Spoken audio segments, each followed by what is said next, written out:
Proses rekapitulasi suara terus berlangsung di gedung KPU di sisa 3 hari sebelum batas waktu penetapan hasil pemilu pada 20 Maret mendatang.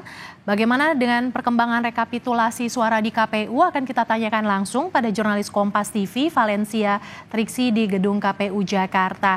Selamat siang Triksi, di sisa 3 hari sebelum batas waktu penetapan hasil pemilu, daerah mana lagi yang belum menyelesaikan rekapitulasinya dan apa kendalanya Triksi?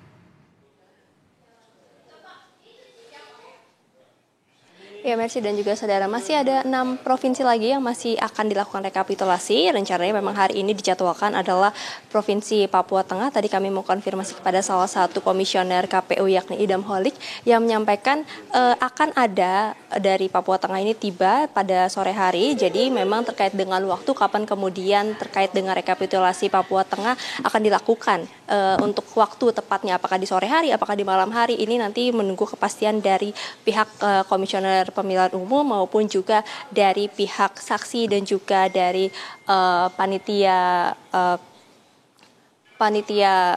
pemilu yang datang dari Papua Tengah. Nah, kemudian selain itu juga yang nanti dijadwalkan adalah terkait dengan Provinsi Maluku yang disampaikan ini akan dilakukan esok hari.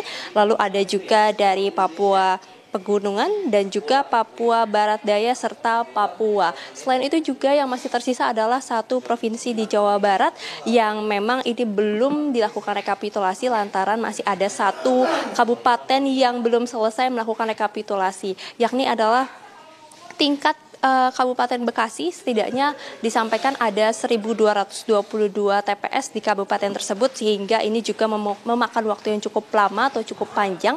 Maka dari itu, dari tenggat waktu yang sudah diberikan untuk rekapitulasi dari tingkat kabupaten ataupun juga kecamatan, di Kabupaten Bekasi ini masih tersisa satu desa yang rencananya akan diselesaikan pada hari ini, Mercy dan juga saudara. Jadi nanti ketika sudah selesai pada hari ini, barulah nanti hasilnya dibawa ke tingkat nasional untuk kemudian dilakukan rekapitulasi secara bersama. Kalau kita lihat di Jabar ada 11 dapil atau kursi dapil.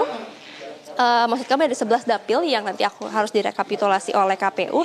Jadi setidaknya ini memakan waktu yang cukup panjang seperti yang waktu itu sudah dilakukan di dapil Jawa Timur yang juga ada 11 dapil. Nah, kemudian selain itu juga yang masih dinantikan adalah terkait dengan rekapitulasi dari luar negeri, yakni dari Kuala Lumpur, Malaysia, karena kita melihat ada pengulangan ataupun juga pemungutan suara ulang yang dilakukan lantaran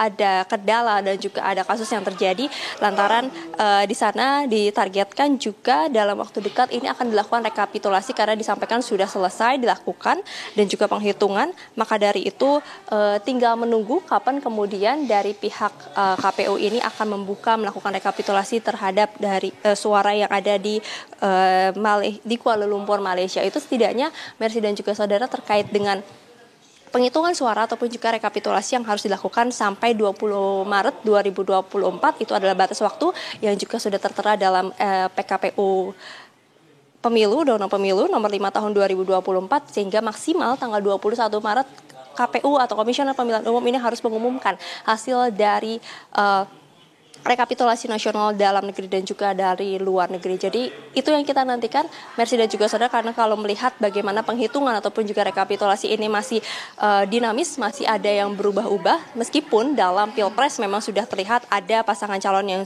cukup unggul dari 32 provinsi yang juga sudah dilakukan penghitungan sampai saat ini. Mercy. Triksi, 30 daerah sudah menyelesaikan rekapitulasinya. Lantas bagaimana dengan hasil sementara untuk Pileg 2024, Triksi?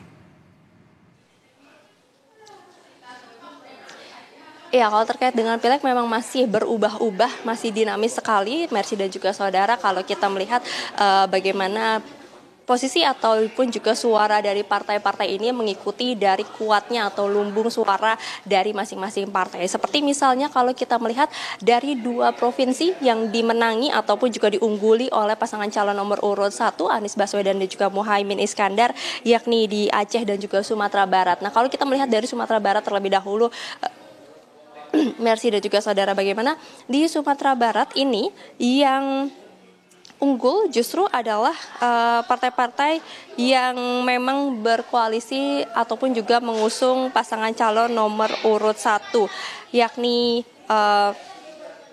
ada dari PKB, lalu kemudian juga disusul oleh Gerindra, PDIP, dan juga Golkar. Lalu kemudian juga kalau misalnya kita melihat dari Aceh pun juga yang unggul ini adalah PKS, maksud kami yang unggul adalah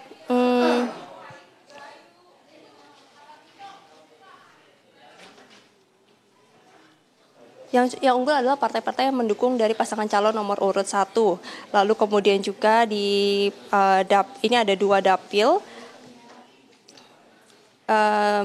Yang pertama di dapil Aceh 1 ini diunggul oleh PKB, lalu kemudian juga di dapil 2 ini juga masih di tingkat partai PKB yang mengambil ataupun juga mengemban suara yang cukup tinggi untuk Pileg Mercy dan juga saudara. Nah, kemudian juga untuk di Sulawesi Tengah, ini juga masih dipimpin oleh suara